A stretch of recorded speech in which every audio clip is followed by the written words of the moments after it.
Merci pour votre accueil. Donc on va parler un peu de confiance en soi pendant les 4 heures qu'on a, c'est ça? Ouais.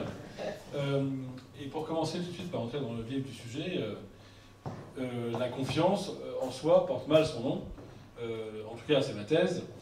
Si on la pense comme une confiance en soi, on est justement mal parti pour affronter la complexité de l'existence, parce qu'on n'est pas tout seul, parce qu'on est des êtres sociaux, parce qu'on habite le monde, et parce que c'est un peu trop en demander au petit ego que de compter uniquement sur lui. D'ailleurs, on va commencer par faire une petite mise en situation existentielle. Souvenez-vous la dernière fois que vous avez eu confiance, c'est-à-dire que vous avez fait quelque chose d'un peu risqué, vous êtes comme ça engagé dans le monde, alors qu'il y avait un risque d'échec, et que vous n'étiez pas spécialement attendu uniquement par des gens bienveillants. Et puis malgré tout, malgré la complexité, malgré l'incertitude, malgré le risque d'échec, vous l'avez bien senti, quoi. Vous avez eu confiance. Eh bien, ma question est la suivante, vous avez eu confiance en quoi? Si vous écoutez cet instant précis, si vous êtes un peu honnête, et vous vous remémorez cette confiance, vous avez eu confiance en quoi? Est-ce que vous allez répondre majoritairement en moi? Non. Je crois que si on est honnête, on a la vraie confiance, c'est une confiance qui nomme difficilement son objet. En fait, si on est honnête, on se dit oui, je l'ai bien senti, mais qu'est-ce que j'ai bien senti exactement? Je ne sais pas. En fait, la vraie confiance, c'est celle-là. C'est la confiance en un objet un peu dur à nommer. En fait, c'est la confiance tout court. Alors, évidemment, si on essaye de répondre à la question, il y a plein de réponses qui vont arriver. Par exemple, j'ai eu confiance dans le fait d'agir. Parce que agir me paraît toujours mieux que de ne pas agir. Parce que agir soulage un peu de l'angoisse existentielle.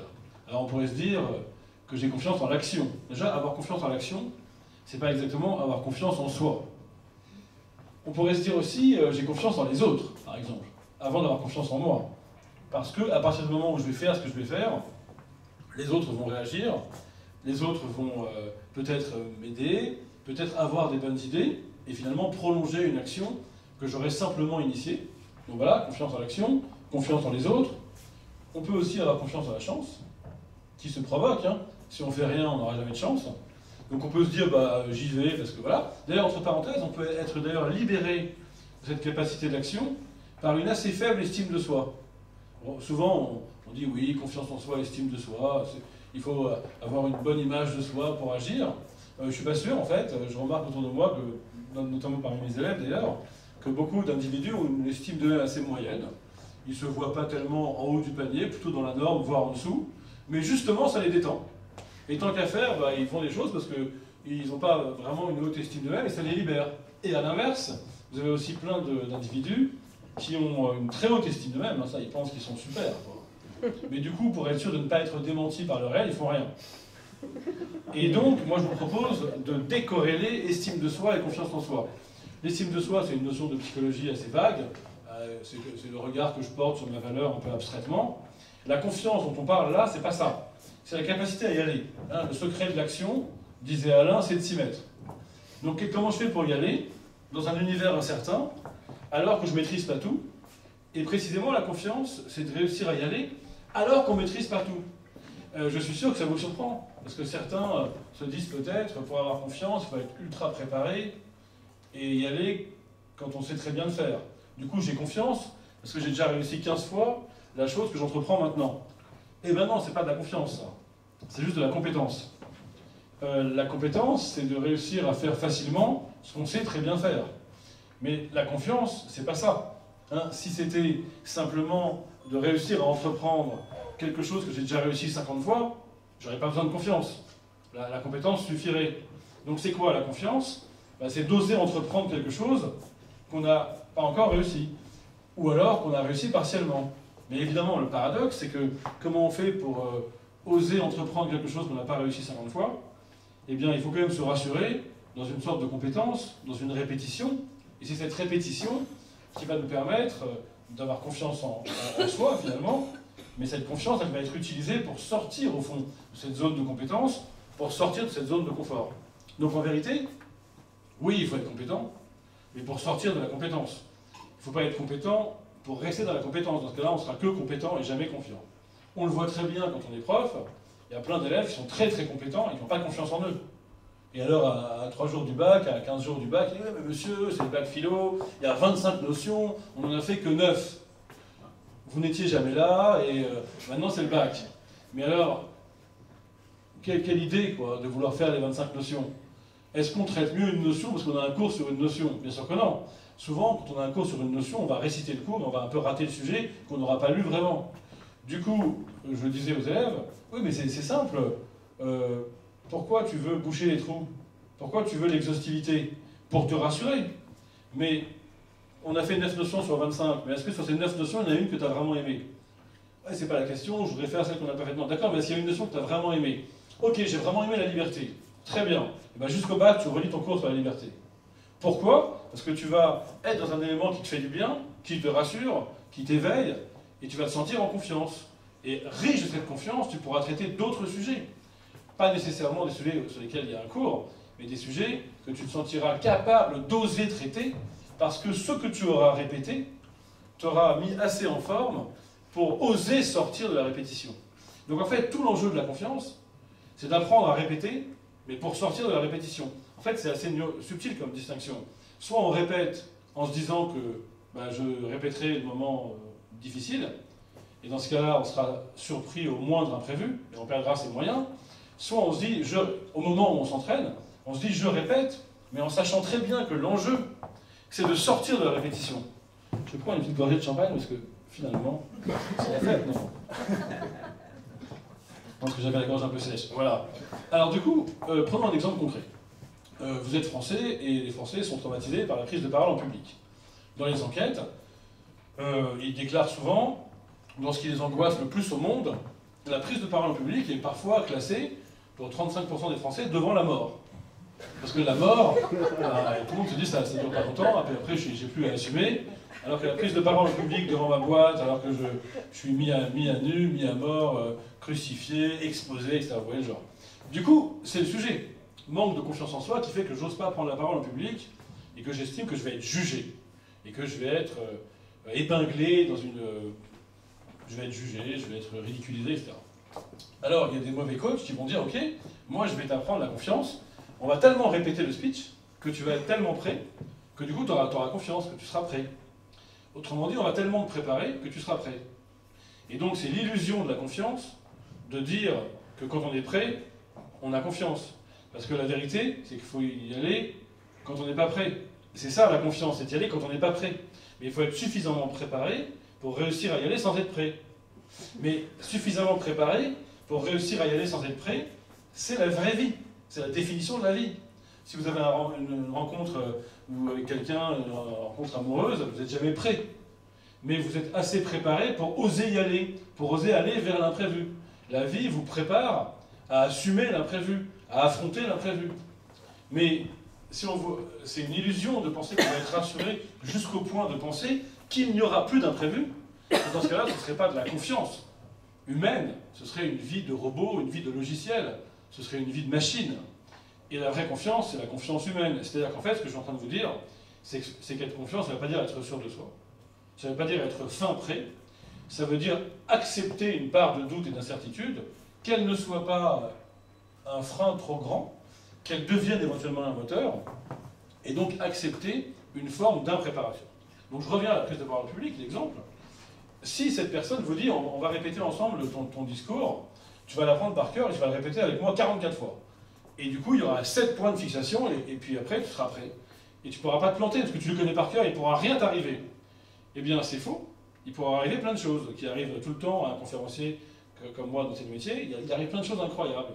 Par exemple, vous avez parfois des trucs complètement imprévus, du genre, on vous demande de préparer, j'ai fait ça récemment avec Éric Dupond-Moretti, on dit c'est important, il y aura 500 avocats, chacun aura 50 minutes. Et donc, sur un sujet hyper technique, la vérité de la plaidoirie est-elle la vérité de l'intimité?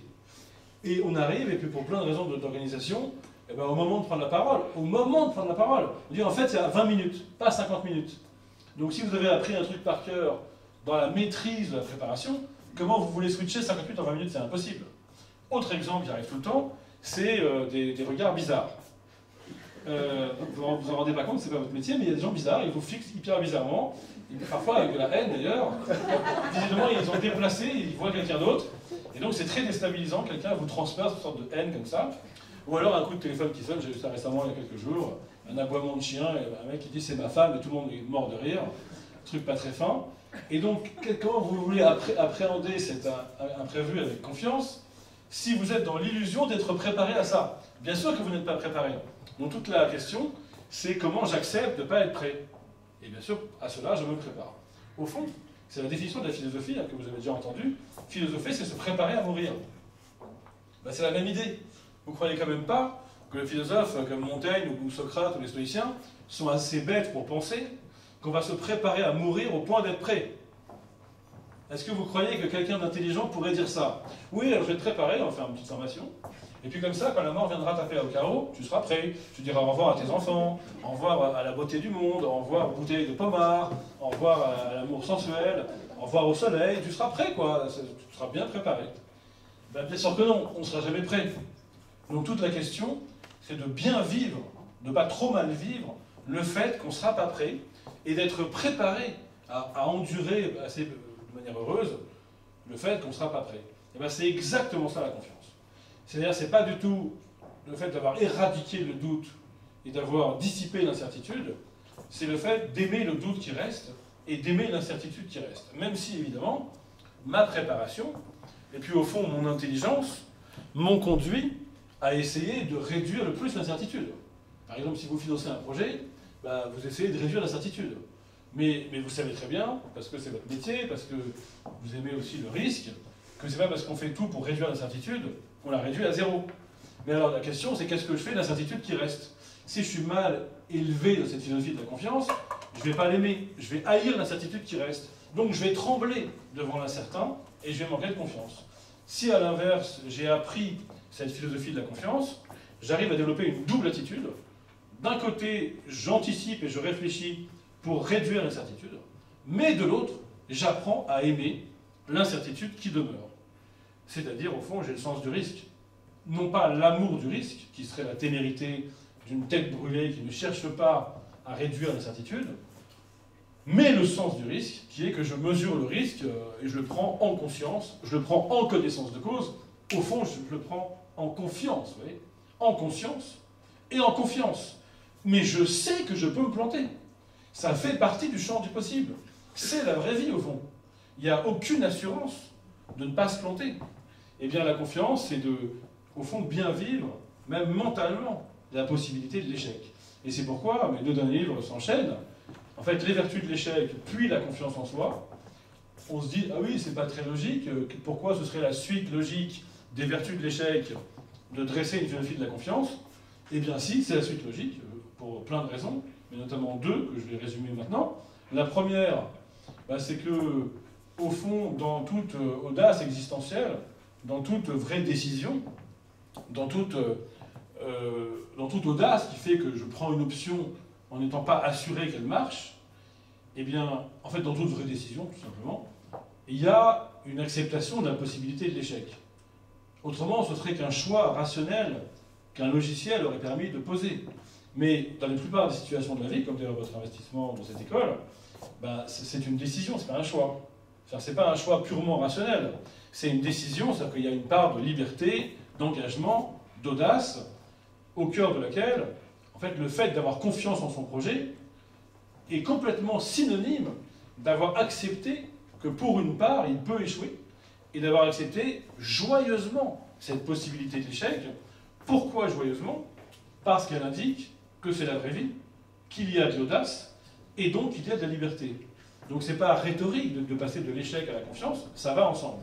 Et après, il y a un autre argument encore plus simple, c'est qu'on a tous observé dans nos vies que quand on a un projet, ou une ambition, ou un désir, souvent, quand on se représente l'échec, on est très angoissé. On se dit que ça va être horrible, qu'on va mal le vivre. Et quand on connaît l'échec, on s'aperçoit que même si c'est désagréable, douloureux, et une blessure d'ego, et que ce n'est pas un moment agréable à passer, que dans la plupart des cas, en fait, il y a un moment où le désir revient, les projets reviennent, et donc on se rend compte qu'on a une confiance en la vie qui est finalement plus grande qu'on ne le pensait, Tout simplement parce que dans les faits, on l'a juste constaté, elle a mieux résisté qu'on ne le pensait à l'expérience de l'échec. Ce n'est pas toujours le cas. Il y a des expériences de l'échec qui nous conduisent à une dépression pendant longtemps, évidemment. Mais dans bien des cas, on s'aperçoit que le moment où le désir de vivre revient, les projets, la confiance, eh bien, on a eu une expérience que vous ne pouvez pas imaginer avant de la vivre, qui est que tout contre l'expérience de l'échec, on a mesuré une confiance en la vie qui est plus forte qu'on ne le pensait. Mais on n'aurait pas pu on ne peut pas le deviner. On ne peut pas le deviner théoriquement. Il faut l'expérience de l'échec pour se rendre compte qu'on a de la ressource, qu'on a en fait de la confiance. Bref, en fait, la confiance s'éprouve contre ceux qui la menacent, contre le doute, contre l'incertitude. Et donc, si on s'illusionne en pensant que la confiance, c'est être sûr de soi et ne pas douter, en fait, on rate la vraie confiance et on la confond avec l'arrogance, avec la suffisance, et a fortiori avec le fait qu'on va vraiment se planter, parce qu'à force d'être suffisant et de croire qu'on a raison, on ne va pas écouter les signaux du réel, et finalement, on va vraiment se planter, alors que si on avait accepté le doute et l'incertitude, on aurait plus tendu l'oreille au conseil, on aurait été plus en lien, en empathie, et finalement, on aurait construit une réussite plus durable.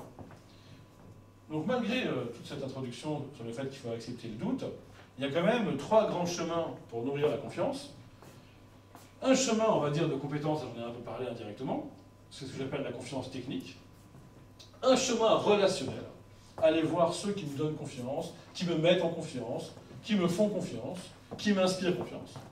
Et puis, un chemin mystique ou spirituel, parce qu'il ne faut pas oublier que souvent la confiance, elle vient du monde, du soleil, de Dieu, du cosmos, si vous êtes plutôt stoïcien grec, plutôt le cosmos, si vous êtes plutôt chrétien, c'est plutôt Dieu, si vous êtes chrétien ou monothéiste, si vous êtes plutôt bergsonien, c'est l'élan vital, si vous êtes des vrais mystiques, vous ne nommez pas cette chose, vous dites j'ai confiance. Bon voilà, ça c'est la dimension spirituelle. Donc 3 dimensions, techniques, relationnelles, spirituelles. Et maintenant je repose ma question du début. Souvenez-vous, la dernière fois que vous avez eu confiance, et que vous vous êtes engagé comme ça dans le monde alors que ce n'était pas gagné, vous avez eu confiance en quoi? Et je reprends les différentes pistes. On avait dit en l'action, on avait dit en les autres, on peut dire aussi en soi, au sens de son expérience et de sa compétence, mais on peut dire aussi en le monde, en la vie, tout simplement. On peut dire aussi en l'instant, en l'instant. Et finalement, on va retrouver les 3 dimensions que j'ai évoquées. Une dimension de compétence technique, une dimension relationnelle et une dimension mystique ou spirituelle. Alors évidemment, comme on parle ici d'école maternelle, c'est le moment de rappeler qu'au début, le plus important, c'est le relationnel. Au début d'une vie humaine. Ce n'est pas la compétence technique et ce n'est pas non plus la mystique. Le nouveau-né, hein, il n'est pas hyper compétent. Et donc, il ne va pas prendre confiance en lui en acquérant des compétences. Il est plutôt mal barré à la naissance. Si on le compare aux autres mammifères, hein, c'est un animal plutôt raté. Le poulain est plutôt réussi, par exemple. Il sait marcher, il n'est pas prématuré, il déplie ses pattes, ça se passe bien pour lui. Le petit animal humain, vous l'avez vu, il est quand même mal fini. C'est un prématuré. Et les embryologistes constatent qu'il faudrait 15, 17, 18 mois aux cellules du fœtus pour être à terme. Et au bout de 9 mois... bientôt, et ben, au bout de 9 mois, le bébé arrive complètement pas du tout prêt, quoi. Juste dire. Et alors, du coup, qu'est-ce qui va se passer? Eh ben, il va se passer toute l'aventure humaine merveilleuse, la culture, l'empathie, l'entraide, la famille, l'école, l'apprentissage, vont venir en compensation de ce ratage de la nature, au fond. Et c'est parce que nous sommes des animaux ratés que nous allons être des humains si réussis. Je prends un exemple pour montrer comment ce ratage devient une chance. Eh bien, le poulain, lui, en 1 heure, il arrive à marcher. Parfois, c'est 10 minutes. Pas besoin d'éducation, pas besoin de famille. Il arrive tout seul parce que l'instinct en lui est infaillible. L'instinct lui dit comment faire. L'animal humain, lui, il n'a pas d'instinct, il a un instinct complètement défaillant. Et donc, il va échouer en moyenne 2000 fois avant de réussir à mettre un pied devant l'autre. 2000 ratages. Une bonne loose en début de vie. Et en même temps, qu'est-ce qui se passe à l'occasion de ces 2000 ratages? Il reçoit, Boris Cyrulnik, la chaleur des interactions précoces. Je suis rassuré, je suis enveloppé, je suis aimé, je suis accompagné, et ça va me rendre beaucoup plus fort que le poulain, in fine, Il pourra faire plein de choses qu'il ne saura jamais faire. Parce que lui, au bout d'une heure, il sait marcher, mais toute sa vie, il fera la même chose. Alors que le petit enfant, il met vraiment longtemps à réussir à marcher, sauf que 3 ans après, il fait du vélo, et 10 ans après, il conduit une voiture, enfin 15 ans après. Ça veut dire quoi? Ça veut dire que, bah, d'une part, on n'a jamais vu un poulain sur un vélo, donc ça veut quand même dire qu'on fait beaucoup mieux en n'étant pas pressé, on va finalement plus vite. Hein. Mais ce que ça veut dire surtout, c'est que ce petit enfant, eh ben, il est d'abord rassuré, il est d'abord mis en confiance par les autres, évidemment. Donc la dimension relationnelle, elle est première chronologiquement. Et Boris Cyrulnik, reprenant les théories de l'attachement de Bowlby, montre bien qu'il faut sécuriser le petit animal humain et il faut l'attacher à l'humanité par la chaleur de liens qui sont enveloppants et rassurants. Et c'est parce qu'il a été bien rassuré et bien attaché qu'il pourra prendre confiance et se détacher. En gros, il y a 2 grands moments où l'enfant se détache, s'il a été bien attaché à l'humanité, par la chaleur des interactions précoces qui mettent en confiance. Il y a l'entrée dans la vie collective, donc c'est l'école maternelle, justement, avec parfois la crèche avant, et il y a le début de la vie sexuelle. Dans les 2 cas, vous avez remarqué, c'est mieux de ne pas le faire chez soi. Enfin, quoique, apprendre chez soi, pourquoi pas. Mais en tout cas, la vie sexuelle, l'interdiction de l'inceste, c'est le moteur de la culture humaine. Ça veut dire quoi? Ça veut dire que si je suis bien attaché, je me détache bien. Et donc, Cyrulnik prend un exemple très connu, c'est un enfant qui est chez lui, il a 2 ans et demi, arrive des amis de ses parents, et il va vers l'étranger. Il y va tout de suite. Pourquoi il y va? Pourquoi il a confiance? Parce qu'il a été mis en confiance. Et l'autre enfant, il va se cacher dans sa chambre et il joue avec ses jouets tout seul. Pourquoi il a peur? Parce qu'il n'a pas été mis en confiance. Autrement dit, la confiance en soi, c'est d'abord un cadeau que les autres me font. Et là, il y a 2 grandes écoles, pour le coup, 2 grandes familles, 2 grands groupes. Il y a ceux qui ont été très bien rassurés au début, ils sont sereinement confiants, mais ils vont un peu manquer de combativité. Tout a été très cool, ils ont été bien aimés, bien accueillis. Et puis il y a les autres, donc c'est un peu 50-50, hein. Vous inquiétez pas, les autres, vous avez manqué de ça, mais vous avez la plupart du temps su compenser plus tard avec des figures de substitution qui vont vous rassurer et vous envelopper, vous mettre en confiance, à la place des parents qui n'ont pas su le faire.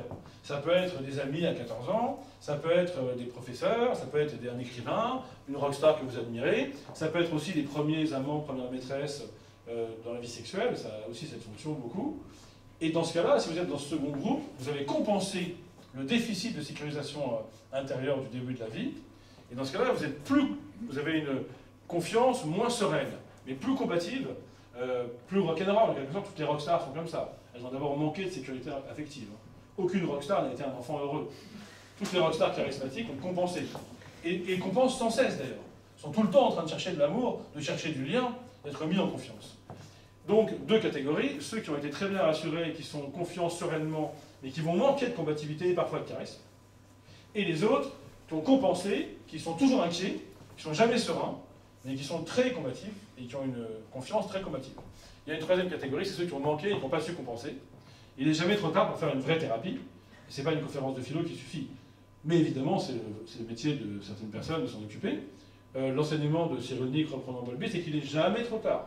Et on voit plein d'exemples merveilleux de gens qui, à la fin de leur retraite, à 80 ans, arrivent enfin à être rassurés, à être mis en confiance par le bon thérapeute. Et ben, il n'est jamais trop tard. Épicure disait, il n'est jamais trop tard pour philosopher. Il n'est jamais trop tard pour cultiver les liens qui libèrent, au fond. C'est-à-dire les liens avec des personnes qui savent faire 2 choses. Me mettre en confiance et après me faire confiance. Pour l'instant, j'ai parlé que de mettre en confiance.